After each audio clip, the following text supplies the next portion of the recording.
নমস্কার বন্ধুরা, সৌজন্য লাইফস্টাইলে আপনাদেরকে জানাই অনেক স্বাগত। আশা করি আপনারা সবাই খুব ভালো আছেন, সুস্থ আছেন। অনেক দিন পরে আবার আপনাদের কাছে চলে এসেছি নতুন একটা ভিডিও নিয়ে, সরস্বতী পুজোর ভিডিও নিয়ে। আসলে এই কদিন আমি ভিডিও দিতে পারিনি, বাড়িতে অনেক কাজকর্ম ছিল, অনেক চাপের মধ্যে ছিলাম, সেই জন্য আর দিয়ে উঠতে পারিনি। তো এটা সরস্বতী পুজোর আগের দিন আমরা বেরিয়েছিলাম ঠাকুর কিনতে। আমাদের বাড়িতে এই নিয়ে 2 বছর আমরা সরস্বতী পুজো করছি। আর ছেলের এবছর খুব বায়না হয়েছিল যে ও যাবে আমাদের সাথে ঠাকুর কিনতে, তাই ওর বাবা, আমি আর ও গিয়েছিলাম ঠাকুর আনতে। তো একটা সুন্দর ঠাকুর পছন্দ করে নিয়ে এসেছি। আর এগুলো হচ্ছে কালকের সরস্বতী পুজোর দিন যা যা ভোগ হবে সেইগুলোরই আর কি বাজার টাজার করা। আর এখন দেখলেন রাত 12টা, পুজোর ঠিক আগের দিন। তো এই রাত 12টার সময় আমি, আমার মা, আমার বাবা মাও এসছিল সরস্বতী পুজোর আগের দিন। আর এখন আমরা সবাই মিলে ওই সবজি টবজি সব গুছিয়ে কেটে রেখে দিচ্ছি। তাহলে কি হবে, পরের দিন সরস্বতী পুজোর দিন আর কি চটজলদি সব কাজকর্ম আমরা করে নিতে পারবো। আর এটা পরের দিন সকালবেলা আমার বাবা আর মা এই গেটের সামনে আমের পল্লবগুলো এরকম সুতো দিয়ে টাঙিয়ে দিচ্ছে। আমাকে বলছিল, তা আমি বললাম তোমরা করে দাও। আর এদিকে ফল টলগুলো সব গুছিয়ে রাখা আছে। আর এখনও আমি নিচের ঘর থেকে ঠাকুরটা আনিনি। আর ঠাকুরটা এখন আনা হয়নি কেন, কারণ এখানে তো যদি আগের দিন এখানেই ঠাকুরটা বসাতাম তাহলে জায়গাটা ভালো করে পরিষ্কার করা যেত না। তো সেই জন্যই আমি নিচের ঘরে ঠাকুরটা রেখে দিয়েছিলাম। আর এই সকালবেলা এখন বাজে ওই 9:30 মতো। আমার শাশুড়ি মা এখন খিচুড়ি করতে ব্যস্ত। মা এখন যেহেতু আগের দিন সব সবজি কাটা হয়ে গেছিলো, তাই মা তাড়াতাড়ি খিচুড়িটা কিন্তু বসিয়ে দিতে পেরেছে। আর আমি এখন গিয়েছি ঠাকুর আনতে। এই যে নিচের ঘর থেকে ঠাকুরটা আনলাম। আর আপনারা একটু পরেই কিন্তু ঠাকুরের মুখটা দেখতে পাবেন। ভীষণ সুন্দর ঠাকুরের মুখটা হয়েছে। এই যে দেখছেন কত সুন্দর ঠাকুরটা হয়েছে। আমার তো খুব ভালো লেগেছে। আপনাদের কেমন লাগলো সেটা কিন্তু আমাকে কমেন্ট করে জানাবেন। আর যেহেতু বাড়ির পুজো হচ্ছে তাই ঠাকুরটার খুব একটা বেশি বড় কিনিনি, একটু ছোটোর মধ্যেই ঠাকুরটা কেনা হয়েছে। আর এদিকে মা এখন ঠাকুরের এই ফল টলগুলো সব কেটে দিচ্ছে। আর আমি তখন আর কি শাড়ি টাড়ি পরছিলাম। আর বাড়িতে লোকজন আসাও শুরু হয়েছে। আমাদের ফ্ল্যাটে যারা যারা থাকে সবাইকেই আমরা নিমন্ত্রণ করেছিলাম, তো তারাই আর কি চলে এসছে। আর এই যে আমিও রেডি হয়ে গিয়েছি, এখন তাদের সাথে একটু গল্প করছিলাম। আর আজকের আমার হাজব্যান্ড একটা সাদা রঙের পাঞ্জাবি পরেছে। সাধারণত পাঞ্জাবি পরে না, যেহেতু বাড়িতে পুজো হচ্ছে তাই আমি বললাম যে তুমি আজকে পাঞ্জাবি পরো। তো পাঞ্জাবিটা পরেছে, ভালোও লাগছিল। আর এদিকে আমি ঠাকুরকে এখন মালাটা পরিয়ে দিচ্ছি। আমাদের বাড়িতে যে ঠাকুরমশাই পুজো করবেন, তো উনি আমাদের সময় দিয়েছিলেন 11টার সময়, কিন্তু উনি 11টার সময় আর আসতে পারেনি। আর সেদিন এতবার ওনাকে ফোন করা হচ্ছিল, উনি ফোনটাও রিসিভ করছিলেন না। আর কি বলুন তো, আসলে ওনাদের এত পুজো থাকেন, ওনারা ঠিক টাইম মতো আসতেও পারেন না। উনি এসেছিলেন 12:30টার সময়। আর ওদিকে তো আমার মা সব ফল টল তারপরে ঠাকুরের সমস্ত কিছু জোগাড় করে দিয়েছিল। আর এদিকে আমি ঠাকুরের মিষ্টি, তারপরে ওই যে খই, মুরকি, বাতাসা এগুলো দিয়ে একটা ডালা সাজিয়ে দিয়েছিলাম। দেখবেন বাড়িতে কোনো পুজো টুজো হলে এমনি কিন্তু খুব ভালো লাগে, বিশেষ করে পুজোর কাজ টাজ করতে। তারপরে এই যে বাড়িতে লোকজন আসে, কত অতিথি আসে, এগুলো কিন্তু ভালো লাগে। আর পুজো পাঠ হলে এমনিই তো মনটা ভীষণ ভালো হয়ে যায়। আর এদিকে ফ্ল্যাটের আরও কিছু লোকজন চলে এসেছেন। তো এই যে অর্ণবদার বাবা মা, তারপরে রিয়া, সবাই চলে এসছে। আর এদিকে আমার মামি শাশুড়ি, তারপরে আমার ননদ, সবাই কিন্তু চলে এসছে। কিন্তু সবাই এসছেন, কিন্তু ঠাকুরমশাই আর আসেনি। তো এই নিয়ে আর কি এখানে সব গল্প করছিলাম। আর আজকের আমার ছেলেও কিন্তু পাঞ্জাবি পরেছে, ওকে একটা সাদা রঙের পাঞ্জাবি পরিয়েছিলাম। আর ও কিন্তু খুব মজা করেছে সারাদিন।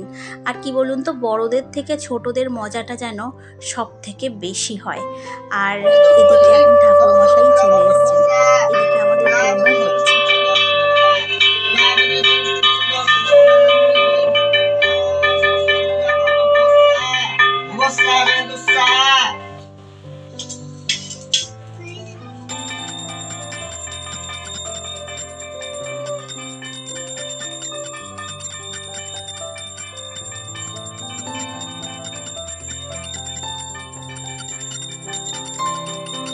আর বাড়িতে কিন্তু হোম হওয়াটা খুব ভালো। আমাদের আগের বছর সরস্বতী পুজোতেও কিন্তু আমরা হোম করেছিলাম, আর এবছরও আমরা সরস্বতী পুজোয় হোম করলাম। আর তারপর আমরা সবাই মিলে অঞ্জলিও দিলাম। আমার ছেলেও অঞ্জলি দিল। আর আমার ছেলে এবছর প্রত্যেকটা মন্ত্র কিন্তু স্পষ্ট উচ্চারণ করেছে। আর ঠাকুরমশাই ভীষণ খুশি হয়েছে।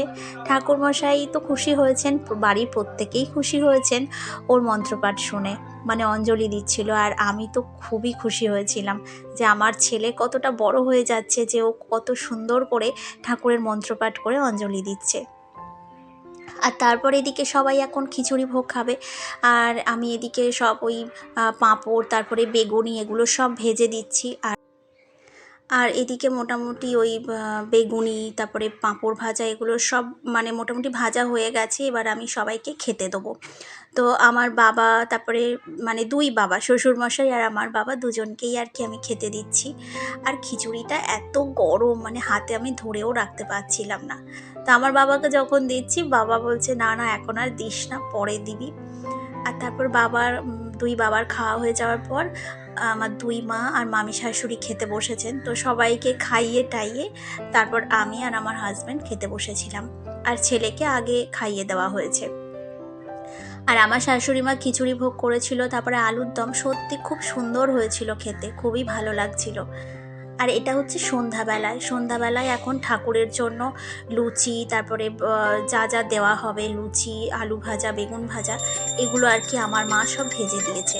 আর তারপর সন্ধ্যাবেলায় সন্ধ্যা আরতি এটা আমি করে নিচ্ছি। আর এই যে শাড়িটা আমি সকাল থেকে পরেছিলাম, আমি কিন্তু খাওয়ার সময় শাড়িটা খুলে রেখেছিলাম, এটা আবার আমি কিন্তু সন্ধ্যাবেলায় পরেছি। আর এদিকে সন্ধ্যাবেলায় লোকজন চলে এসছে, আর এদিকে তাদেরকেও মানে ভোগ খিচুড়ি সব খেতে দেওয়া হচ্ছে। আর অনেকেই দুপুরবেলা এসেছিলো, কিন্তু তারা সেই সময় দুপুরের খাওয়া খেতে পারেনি, কারণ তাদের অন্যান্য জায়গায় প্রোগ্রাম ছিল, কেউ ঘুরতে গেছে, সেই জন্য বলেছে যে সন্ধ্যাবেলায় আসবো। আর এদিকে আমার মা আমার হাতে হাতে একটু হেল্প করে দিচ্ছে, ওদিকে আমি সবাইকে খেতে দিচ্ছিলাম, আর মা কিছু লুচি ভেজে দিচ্ছে। আর এই যে আমার এক জেঠি শাশুড়ি আর এক জেঠিমা সবাই এসছে। তো আমাদের কিন্তু সেই দিনটা ভীষণ ভালো লেগেছে, যে আমরা যাদের যাদের বলেছি তারা সবাই এসছে, আমাদের পুজো দেখেছে, সত্যি খুব ভালো লেগেছে। আর এই যে ছোট্ট সদস্যকে দেখছেন, এটা আমার এক জায়ের ছেলে। তো ওই যা ভেতরে খাচ্ছিল। তো আর এদিকে দেখো ছোট্ট মানে বাচ্চাটা এদিকে বেরিয়ে আসছে। আর আমার ছেলেও খুব মানে খুশি হয়েছে, ওর ভাই এসছে, তো দুই ভাই মিলে এত খেলা করেছে। তো ওদের তো দিনটা ভীষণ ভালো কেটেছে, আর ওদের সাথে সাথে আমাদেরও কিন্তু সবার দিনটা খুব ভালো কেটেছে। আর দেখবেন বাড়িতে বাচ্চা টাচ্চা থাকলে এমনিই কিন্তু বাড়ির পরিবেশটা একটু পাল্টে যায়। আর এটা হচ্ছে সরস্বতী পুজোর পরের দিন। আসলে সরস্বতী পুজোর পরের দিন ঠাকুরমশাই এসে পুজো টুজো করে গেছে, সুতোও কেটে দিয়েছিল, কিন্তু যেহেতু সেদিন বৃহস্পতিবার ছিল, তাই সেদিন আর কিন্তু ঠাকুর বিসর্জন করিনি। আর এটা হয়েছে পরের দিন, মানে শুক্রবার। তো শুক্রবার এখন মা এখন ঠাকুরকে বরণ করছে। মায়ের বরণ হয়ে গেলে তারপর আমার মাও ঠাকুরকে বরণ করে নিয়েছিল। এবার মানে আজকের আর কি ঠাকুরকে বিসর্জন দিয়ে দেব। আর এই বরণের সময় এখন আমার ছেলেও এখন মানে ঘন্টা বাজাচ্ছে, আর ও আর কি এত মজা করেছে ঠাকুর পুজোতে, কি বলবো, সব ভিডিও তো আমি করে উঠতে পারিনি।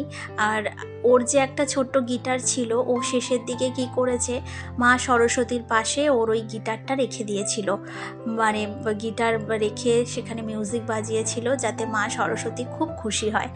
ওকে কিন্তু কেউ আমরা বলে দিইনি, ও নিজে নিজেই এগুলো সব করেছে। তো মা এখন মা সরস্বতীকে এখন বরণ টরণ করে নিয়েছে। তারপরে সবাই মিলে একটু যে যার মতো সিঁদুর সবার কপালে দিয়ে দিয়েছিলাম, আর মাকেও একটু সিঁদুর দিয়ে দিয়েছি। আর এই যে দেখছেন আমার ছেলে মা সরস্বতীর পাশে গিটারটা বাজিয়ে দিয়েছে। তা আমি আপনাদের শোনাতাম, কিন্তু কোনো কারণে যদি মিউজিক থেকে কপিরাইট আসে, তো সেই জন্য আর দিলাম না। আর এদিকে সিঁদুর খেলা হচ্ছে, দুই মা দুজনকে সিঁদুর পরিয়ে দিচ্ছে, তারপর আমিও একটু সবাইকে সিঁদুর দিয়েছিলাম। তো বন্ধুরা, আজকের ভিডিওটা যদি আপনাদের ভালো লাগে তাহলে অবশ্যই কিন্তু আমার চ্যানেলটিকে সাবস্ক্রাইব করে আমার পাশে থাকবেন। আর যদি ভালো লাগে তাহলে অবশ্যই একটা লাইক আর কমেন্ট করে জানাবেন যে কেমন লাগলো। আর আমার ছেলেকে দেখেছেন, সে নাচতে ব্যস্ত। তো আজকের আসি, অন্য আরেকদিন আসবো।